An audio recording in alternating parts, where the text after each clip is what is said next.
नमस्कार, मी आपला मित्र अमित केसरकर।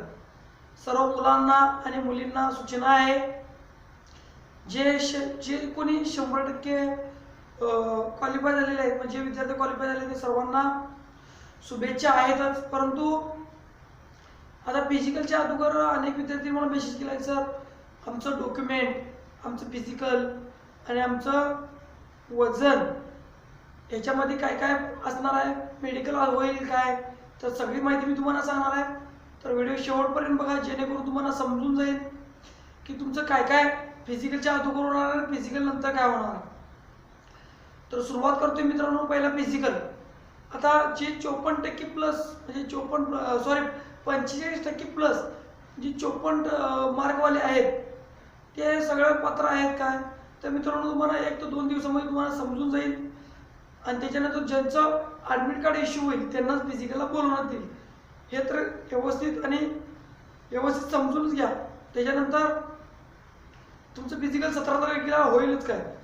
तर मित्रांनो आज आणि उद्या या 2 दिवसामध्ये जर ॲडमिट कार्ड इश्यू झालं, म्हणजेच फिजिकलचं जे ॲडमिट कार्ड आहे ते इश्यू झालं, तर 100% तुम्ही पात्र आहात आणि तुमचं फिजिकल 17 तारखेपासून चालू होईल।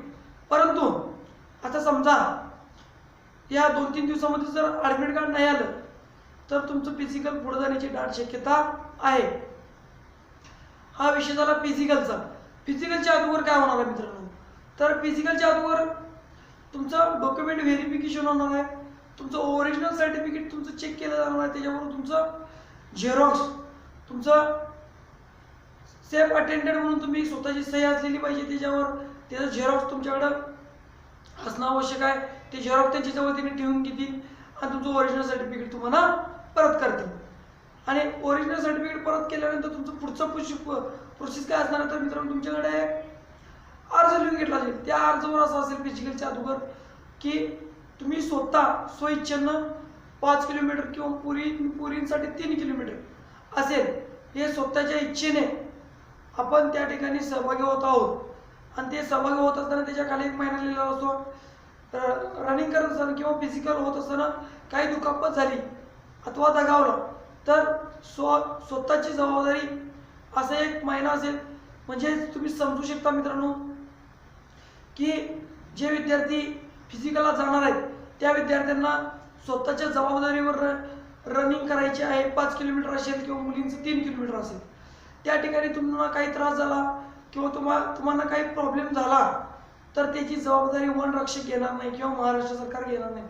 असं 1 महिनाच तिने तुमच्याकडे अर्ज लिहून घेतील आणि त्याच्यानंतर तुम्हाला फिजिकलला बोलवलं जाईल। हे झाल्यानंतर तुमचा मेडिकल टेस्ट होईल काय, तर मित्रांनो तुमची शारीरिक मोजमाप जी आहे, म्हणजे तुमची उंची, तुमचं वजन आणि मुलांसाठी असलेली छाती, हे सगळं चेक केलं जाणार आहे। आणि त्याच्यानंतर तुमचं फिजिकलला तुम्हाला क्वालिफाय दिले जाणार आहे। समजा एका पोरग्याचं वजन 50 नाही आहे आणि उंचीप्रमाणे त्याचं वजन बसत नाही आहे, तर त्या ठिकाणी त्याला फिजिकलला अपात्र करतील। मिनिमम तुमचं वजन पोरांसाठी 5 किलो असणार आहे आणि त्याच्यानंतर मुलींसाठी मिनिमम 45 किलो वजन असणं आवश्यक आहे। 45 किलोच्या खाली मुलींचं वजन असेल तर त्या ठिकाणी ते अपात्र होतील, किंवा पोरांचं 50च्या खाली असेल तर ते अपात्र होतील। त्यामुळं फिजिकलला 54 मार्कवाले जे आहेत, 54 प्लसवाले जे सगळेच आहेत, ते सगळे क्वालिफाय करून घेतील। परंतु या ठिकाणी जे फॉर्म भरते वेळी डॉक्युमेंट भरला होता आणि ते डॉक्युमेंट भरत असताना तुमचं जे डॉक्युमेंट भरला होता ते डॉक्युमेंट जर तुमच्याकडे नसेल, त्या ठिकाणी तुम्ही अपात्र व्हाल। त्यामुळे जे ओरिजिनल डॉक्युमेंट तुम्ही सबमिट केला होता ते डॉक्युमेंट तुम्ही घेणं आवश्यक आहे। त्याचबरोबर तुमचं फिजिकल होण्याच्या अगोदर तुमचं जे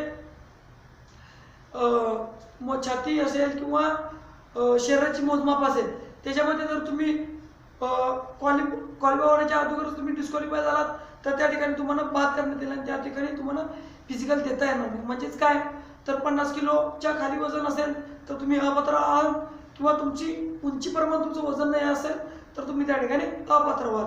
त्यामुळं तुम्ही त्या पद्धतीनं सगळी तयारी करून घ्यावी आणि तुमचं फिजिकल लवकरच होईल अशी मला आशा आहे। फिजिकलची डेट समजल्यानंतर तुम्हाला मी सांगणार आहे। त्याचबरोबर तुमचं